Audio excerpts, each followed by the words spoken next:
শুভ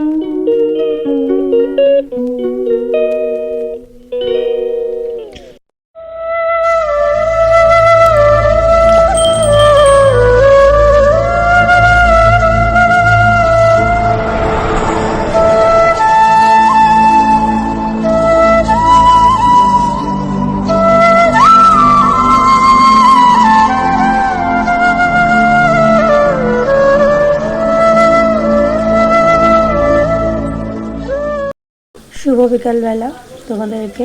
হ্যাঁ, এটা বিকালবেলাই। এটা আমি কালদি প্ল্যাটফর্ম আমাদের, এটা আমার জন্মস্থান, আমার খুব চেনা জানা একটা জায়গা। তো একটা ব্লগে তোমাদের অনেক অনেক ভালোবাসা আর অনেক অনেক স্বাগত জানাই। আমি তোমাদের প্রিয় পূজা। হ্যাঁ, আমার বাপের বাড়ি এখানেই। তো অনেক দিন পরে বাপের বাড়ি একটু বৃষ্টি দেখলাম। গেছিলাম মেয়েকে নিয়ে, ছেলেকে নিয়ে সাঁতার থেকে আসার পথে প্রচণ্ড ঝড় বৃষ্টি শুরু হয়। তো একটা সেটের তলায় দাঁড়িয়েছিলাম। তো বাড়ি এসে এখন খাইয়ে দাইয়ে ছেলে মেয়েকে সন্ধ্যাবেলা পড়তে বসিয়েছি। দুজন পড়াশুনো করছে আর আমার ছেলে আমার মুখের দিকে বারে বারে দেখছে আমি ভিডিও করছি বলে। আর বলবো তোমাদের সঙ্গে আজকের অনেক কিছু শেয়ার করব, আর সেটা দেখতেই পাবে একটু পরে। তো তোমরা দেখতে থাকো। আমি যেটুকু পার্ট বাকি ছিল তোমার সাথে শেয়ার করলাম। Hello friends, good morning and welcome back to my channel Majumdar families blog.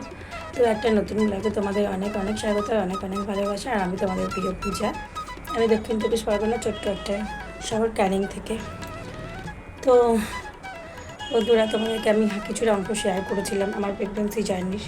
তো আরও কিছুটা অংশ তোমাদের সাথে শেয়ার করবো আজকে। তো যখন আমি স্বাদ হয়ে যায়, তারপরে আমি তো বাড়িতে এসে বলেছিলাম তোমাদেরকে যে আমি সিঁড়ি থেকে পড়ে গেছিলাম। পড়ে গিয়ে আমার প্রচুর পরিমাণে ব্লিডিং হয়। আর আমার যে ফার্স্ট বেবি আমার মেয়ে, ও ঘুরে গেছিলো পা নিচের দিকে ছিল আর মাথা উপরের দিকে ছিল। আর প্রচুর আরও একটা প্রবলেম ছিল, সেটা তোমার সাথে আমি শেয়ার করতে পারছি না এই মুহূর্তে। তো আমাকে নিয়ে আমার হাজব্যান্ড আর আমার ননদ আর আমার মা কলকাতায় যায়, বাঘাযতীন জেনারেল হসপিটাল যেটা, সেখানে নিয়ে গেছিলো। ওখানে ভর্তি করেছিল। প্রায় আমি 27-28 দিন মতো ভর্তি ছিলাম। তো ওরা বলেছিল যে এত তাড়াতাড়ি তোমার সিজার করানো যাবে না, যেহেতু এটা ফার্স্ট বেবি। এখন যদি বাচ্চা তুলে নেওয়া হয়, বাচ্চার প্রবলেম হতে পারে বা মায়েরও প্রবলেম হতে পারে। আমরা আন্ডার অবজারভেশনে আমরা রেখে দিয়ে তোমার ট্রিটমেন্ট করাবো। তারপরে তোমার ডেলিভারি এখানেই করানো হবে, সিজারই করানো হবে, বাট এখানে ডেলিভারি হবে তোমার। তো আমি সেই ভরসাতে বসেছিলাম 1 দিন, 2 দিন, 3 দিন, 4 দিন, বাট হয়নি। আমি পুরো 27 দিন ওয়েট করেছিলাম। আমার লাস্ট পর্যন্ত প্রবলেম কী হয়েছিল, আমি তো হসপিটালের খাবার খেয়ে নিতাম, যেহেতু বাড়ি ক্যানিং থেকে বাঘাযতীন যাওয়াটা অনেকটাই প্রবলেমের ব্যাপার ছিল। আর আমার বাড়িতেও কেউ ছিল না যে রান্না করে প্রতিদিন দিয়ে আসবে। আর তখন আমার হাজব্যান্ডের অবস্থা তোমাদের তো শেয়ার করেছি, খুবই খারাপ ছিল। তো তোমার বাড়ি থেকে বাপা বাড়িতে বৌদি ছিল, ঠাম্মা ছিল, কিন্তু ঠাম্মা তো বয়স্ক মানুষ, উনি লোকের বাড়ি কাজ করতো, উনি পারতো না রান্না করে দিতে। পারতো আমার বৌদি, বাট ওই যে বললাম যে ননদটা খুব খারাপ হয়, তো করেনি সেই সময় কিছু। তো আমি একদিন স্টেশনের কাছাকাছি একটা ডায়াগনস্টিক সেন্টার রয়েছে, ওখানে ইউএসজি করতে গেছিলাম, যেহেতু ওরা সিজার করবে বলেছিল সেই দিন। ওই জন্য গেছিলাম সিজার আমার হাজব্যান্ডের সাথে ইউএসজি করতে। তো ইউএসজি করতে যাওয়ার পরে ওরা বললো যে বাচ্চা তোমার কদিনের মধ্যেই তুলে নিতে হবে, এই 2-3 দিনের মধ্যে, নাহলে অনেক সমস্যা হতে পারে তোমার।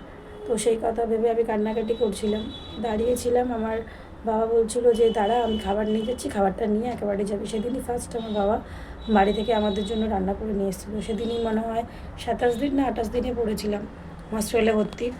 তো দেখছি যে বাবা নামতে পারছে না ট্রেন থেকে, ভীষণই খারাপ অবস্থা। কারণ ওটা মাঝখানের প্ল্যাটফর্ম যেহেতু, আর আমাদের ক্যানিং লোকালে প্রচণ্ড ভিড় হয়। তো সেদিনই দেখে আমার এতটাই খারাপ লেগেছিলো যে আমার বাবা আমার জন্য এত কষ্ট করছে, সকালবেলা ট্রেনে এত ভিড় হয়, মাঝখানের প্ল্যাটফর্মে নামতে পারছে না, ধাক্কা মেরে নামাচ্ছে।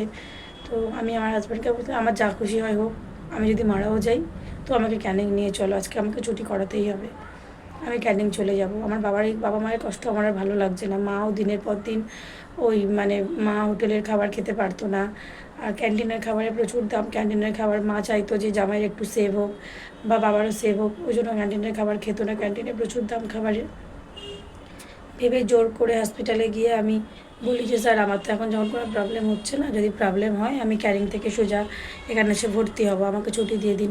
তো ডাক্তার তো ছুটি দেবে না, আমার যা পজিশান ছিল, বাট আমি জোর করে ছুটি নিই। তো ডাক্তার সেই সময় এখনও পর্যন্ত একই নিয়ম যে পেশেন্টকে নিজের দায়িত্বে, বাড়ির লোকের দায়িত্ব করে সাইন করে নিয়ে যেতে হয়। তো আমাকে বলেছিল, আমাকে বলেছিল, বকেছিল যে তোমার বাচ্চাটা হয় থাকবে না, আর নয় তোমার রাস্তাঘাটে ডেলিভারি হয়ে যাবে, তোমার কন্ডিশন খুব খারাপ হয়ে যাবে যদি তোমাকে ছুটি দিয়ে দেওয়া হয় এখান থেকে। তো আমি সে কোনো কথাই কানে নিইনি, আমি সোজা ক্যানিং চলে এসেছিলাম ছুটি নিয়ে জোর করে। তো সত্যিই তাই, মানে এমন সময় আমার পেন আসে, পেন ওঠে, বাচ্চার ডেলিভারি, তখন রাত বাজে প্রায় 11টা। তখন আমাদের ক্যানিংয়ে গাড়ি চলাচল প্রায় বন্ধ হয়ে গেছে, আর ট্রেনও বেরিয়ে গেছে, লাস্ট ট্রেন যেহেতু 10টা 20-তে বেরিয়ে গেছে। তো বাড়িতে মাকে ফোন করলাম, আমার হাজব্যান্ড ফোন করলো যে মা এরকম ভর্তি করছি, ওর খুব ব্যথা করছে পেটে। তো আমাকে ক্যানিং হসপিটালেই ভর্তি করা হয়। তখন আমার হাজব্যান্ডের আর মাথায় মানে বুদ্ধি আসেনি যে আমাকে কলকাতায় নিয়ে যাবে কোনো গাড়ি ভাড়া করে।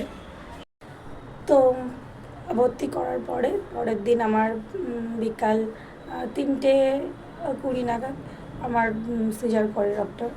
একটা লেডি ডক্টর ছিল, উনি নামটা আমি এখন মেনশন করছি না এখানে। তো উনি সিজার করে, উনি তো প্রথমবারে রিপোর্ট দেখেই সঙ্গে সঙ্গে বললো যে এই পেশেন্টকে কেন এখানে ভর্তি করা হয়েছে, কেন কালকে রাতে ট্রান্সফার করা হয়নি, পেশেন্টের কন্ডিশন ভালো না। তখন অলরেডি আমার ব্লিডিং শুরু হয়ে গেছে। ভাবো তোমরা, সেখানে আমার ননদ, আমার নন্দাই, আমার মা, সবাই রয়েছে। রীতিমতো আমার, মানে আমার ছোটো নন্দাই সত্যিই আমার নিজের দাদার মতো, ও আমাকে খুব ভালোবাসে, সত্যি কথা যেটা। তো উনিও মানে মেয়েদের মতো কান্নাকাটি প্রায় করছিল। আমার ননদরাও খুব টেনশানে ছিল। বড় ননদ তো যায়নি, তখন বড় ননদের ছেলে ছোটো বলে আমার বড় নন্দাই গেছিলো। আমার মাও খুব কান্নাকাটি করছিলো শুনে। আর আমার হাজব্যান্ডের কথা কী বলবো, যেন এটা আমার লাভ ম্যারেজ, তো ওর কন্ডিশন তো আরও খারাপ থাকবে। বাট আমি খুব শক্ত ছিলাম, আমি কাঁদিনি। কেন, আমি জানি যে আমার যা হবে। আমি ডক্টরকে ভিতরে ঢোকার সময় একটা কথাই বলেছিলাম যে যেভাবে হোক আমাকে একটু বাঁচিয়ে নেওয়ার চেষ্টা করবে, কেন আমার বাচ্চা বেঁচে থাকলে আমাকেও বেঁচে থাকতে হবে। আর আর যদি আমার বাচ্চার কিছু হয় তাহলে আমাকে আর বাঁচানোর কোনো দরকারই নেই। অনেক কষ্টে বলেছিলাম কথাটা আমি। তো কিন্তু আমার দাদা বৌদি একবারও আমাকে দেখতে আসেনি। অত খারাপ কন্ডিশন শুনেও একবারও মানে মুখ আগে কেউ দেখেও নি সিজারের দিন। উল্টে আরও মানে আমার দাদা মনে হয় দেখতে আসবে বলেছিল বলে ওকে আমার বৌদি মেরেছিল বা টর্চার করেছিল, ফোন টোন সব ভেঙে দিয়েছিল, মানে খুব খারাপ ব্যবহার করেছিল। তো আজকে এই পর্যন্ত শেষ করলাম, আর পরের অংশটা তোমাদেরকে অন্য কোনো ব্লগে আবার শোনাবো।